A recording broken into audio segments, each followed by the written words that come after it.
Vivo! After his amazing success both on stage and screen with his groundbreaking musicals, Lin-Manuel Miranda is back in the animated feature realm to sing a brand new tune in a brand new adventure. However, like what Vivo did by going from the Havana to Miami, the movie itself went through a big journey of its own where it had to jump from one part of the animation world to the other. Back in 2010, Miranda first pitched the idea to DreamWorks Animation, which they were on board to create for the next few years. But then in 2015, the company had to downsize as a result of a growing amount of box office bombs, and Vivo lost his animation home.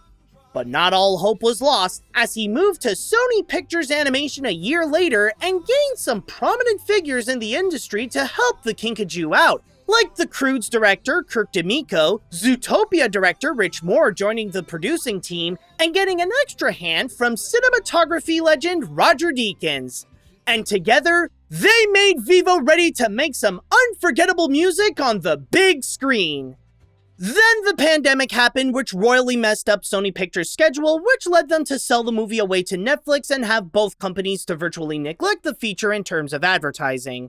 Okay, I get that Netflix has a very unorthodox marketing strategy, but Sony has no excuse to not put in any effort in making publicity for the film. I mean, if they could take the time to advertise a pointless Hotel Transylvania sequel that's not even good enough to get Adam Sandler back, then they could have given some attention to Vivo. I'm just freaking saying. So now that it's time to face the music with this picture, will we be grooving to the beat of Sony's first animated musical? Or is this song better off to remain locked in the Havana? Let's find out. The story. As the movie begins in Cuba and introduces the dynamic duo of Vivo and Andres, it immediately established the two elements that makes the core of the story: the power of love and music. Of course, as a musical, music is a prominent theme that motivates the characters to take their journey and help connect with people, no matter how far they are. As for love, that supplies the main reason why Vivo must go from the Havana to Miami so that he could deliver a song to Andres' old friend, Marta, which reveals that he secretly loves her and didn't have the strength to say it when they were young. Even if the moment to fully indulge on that love was brief, it's surprisingly effective to get audiences more invested in the feature and to emotionally connect with the characters like Vivo and Andres. One credit to give to the feature is that this made a great first impression. The setup can get you immediately hooked with everything it has to offer and make you feel prepared for what could be one of Sony's best animated films. But then, just when things were going so well,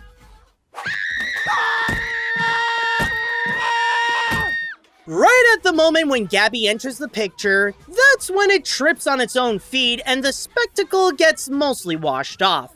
It was already established that the big goal is to get Andres' song to Marta, but once they truly set off on their adventure, that's when the story becomes an indicator that this is now the typical kids flick. Actually, I'd even say it becomes a stereotypical film for kids. Plot-wise, it's the cliché journey of going from point A to point B, where the lead teams up with an unlikely ally and meets some new funny friends and must dodge some dangerous obstacles along the way. Not only does the movie suddenly become obviously predictable by going through the exact same tropes that these narratives usually contain, but it also becomes a disappointment because that amazing build-up was all for a dull plot with little to no surprises. However, Vivo does have one more trick up its sleeve to salvage the story, and it's actually something we already knew about. Remember the movie's core of love and music? Not only does it make the opening more meaningful for the whole picture, but it's also what keeps the movie engaging to see the romance between Andres and Marta finally have a happy ending. She had the most beautiful voice in all Cuba. And she was also the love of my life. But I never told her how I felt. As a result, the film has a strong heart to keep the audience engaged with the adventure and to remain emotionally invested with what this all personally means to the characters. No matter how unoriginally dreadful the story can be, you want that song to be played for the most important person in Andres' life to hear it. The story may be that old song and dance routine that these types of movies have done way too many times, but it does have the heart to make it all meaningful. The animation. For Sony Animation's first musical, this serves as a new test for them to try something new and challenge their creativity to let the music be in control of the visuals as much as the animators are. And as a result, like what Pixar did with jazz music and soul, Sony presented an animation depiction of Cuban music in Vivo.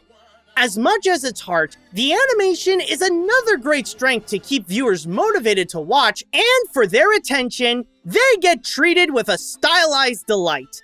In fact, everything in the picture is made to be stylized to keep that abstract tropical design consistent everywhere.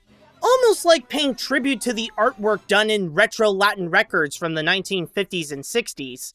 In every aspect of the designs, from the backgrounds to the characters to even the vehicles that they drive, they all emphasize the use of shapes to build the world, but still have that small hint of realism to show how our reality is still intact here, and easier to get immersed into it to deliver both the feeling of something familiar and new with this artistic rendition of the Caribbean. As for the character animation, that's where the designs are taken to a whole new level, and, dare I say, are some of the best from Sony. With the different animals featured, all the different personalities, and especially the musical numbers, the characters have so much material to work with to be playful with their movements and present some great choreography as they dance and burst out their emotions to sell the moment. They can also be effective during the chase scenes, like the times when Vivo has to escape Lutador can get quite intense and give the movie an unexpected layer of action that at least gives those scenes a good spice. You're about to run out of trees!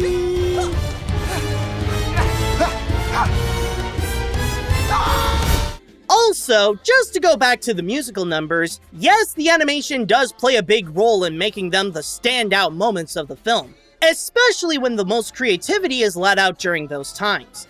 I've already mentioned about the incredible choreography, but there can also be times when the visuals emulate 2D to get into the mind of the characters as they envision the fantasy of Andres and Marta finally getting reunited. They don't happen all the time, but when they do, that's when the movie style is at its best and help add more magic to the music.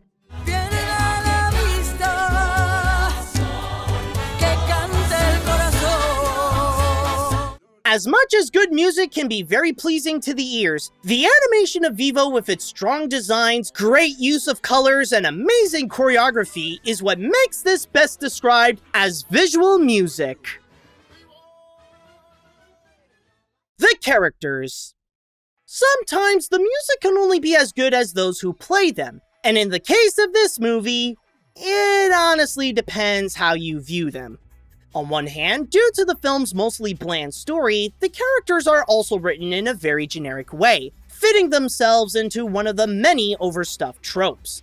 Then again, most do put in the effort of making the most out of themselves so that the execution can redeem the poor concept, whether it be through more depth in their personalities or through the talent of their respective actors. Starting off the list is the title kinkajou, Vivo, a musically talented animal with a close bond with his owner, who was a former musician, Andres. On the day that he lost him, he made it his goal to make Andres' final wish come true to present the last song that he ever wrote to his former music partner and his longtime crush, Marta. In a way, he can seem like the boringly average good-hearted protagonist whom, because he's an animal, only the audience and other animals understand him. However, one charm that does make him likable is through the voice of Lin-Manuel Miranda. Yes, the other actors also did a great job in their respective roles, including newcomer Ineirali-Simo, but it's Miranda who stands out by showing the most emotional range and to have Vivo be this passionate music lover that would do anything for Andres. Get out of there! Have you tried telling her how you feel? No, I can't tell her. I'm scared. No, I've heard the song before. It doesn't end well. Speaking of the old couple, while their roles are debatably minor, their presence is prominent throughout the film, and whenever they are on screen, those moments are worth cherishing the most. Like Vivo, Andres is also a music lover, but just got a second chance to reunite with his love after so many years. As for Marta, while she became a superstar, she still never let go of her past, and wants to have one more moment with her old friend on stage. Even after all these years, the movie shows how powerful love can be, with these two still sharing those strong feelings despite never seeing each other for literally decades. But then there is Gabby, Andres' Floridian and rebellious grandniece, who is also a music fan, despite not playing music well, and tags along Vivo's journey to Miami. All while her mom, Rosa, is the typical worrying mother that is in her own hot pursuit to try to get her daughter back.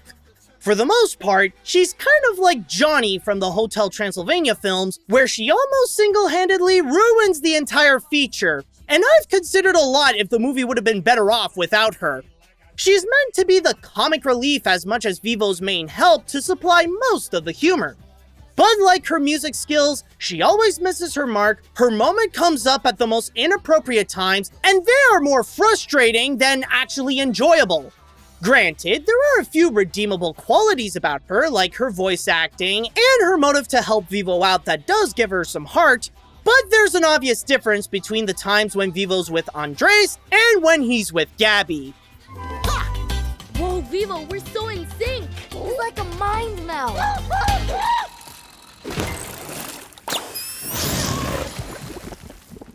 As for the others, again, they only serve as small friends or occasional obstacles that only appear in a few scenes, and they can be a mixed bag.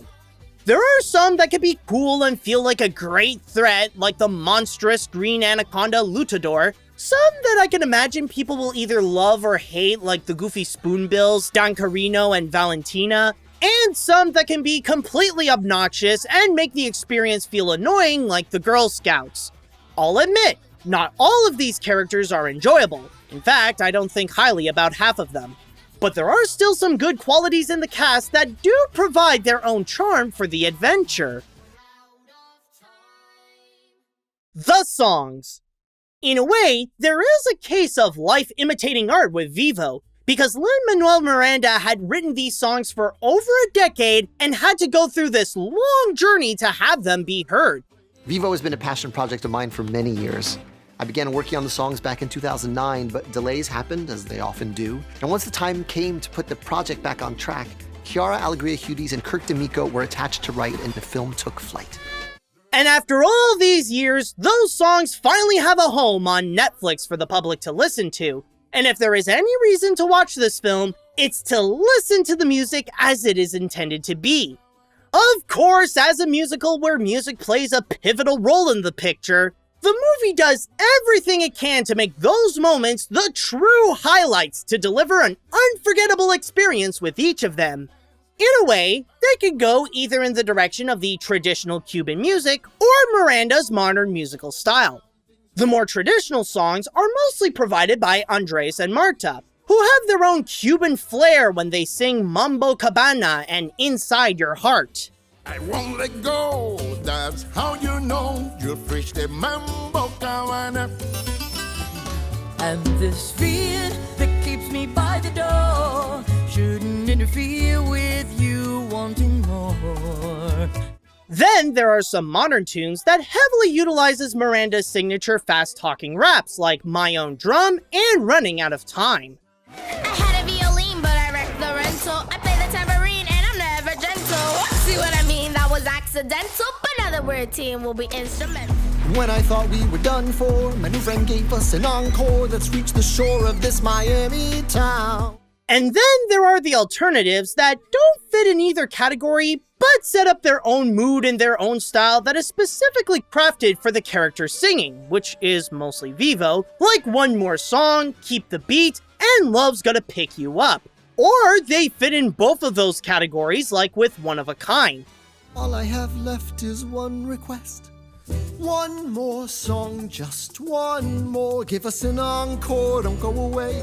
Remember the size of the world before. Now it's you and I, just you and I. Love's gonna pick you up and never put you down. Cool, please stop singing, we're miles away from the ground.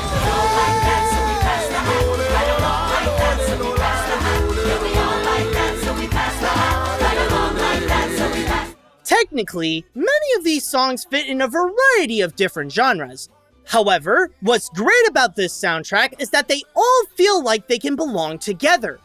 Keep in mind, Cuban music can be a broad term, and the music here captures its history well from its Latin-oriented past to its electronic present.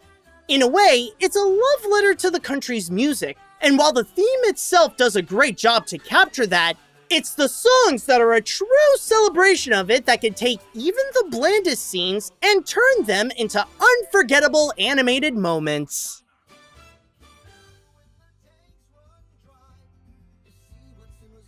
With a musical master like Lin-Manuel Miranda, it's a guarantee that Sony's first musical would start them off on a high note. Vivo is a strong and heartfelt feature that is a celebration to music that only animation can deliver with such style and fun. It may have some subpar writing that can make it feel like an unamusingly bland family film, but thanks to the incredible animation, some powerful emotional moments, top quality voice acting, and an amazing soundtrack, they put Vivo among one of Sony's better animated films, or even better than most. I wouldn't say this is up there in the leagues of other Miranda musicals like Hamilton or Moana, but if you are a fan of musicals or can enjoy them, then this is a high recommendation to check out. At the very least, the songs and the animation will be enough to have the experience be worth it. Andres is right that one song can make a difference, and the difference it made here is what made the movie worth it.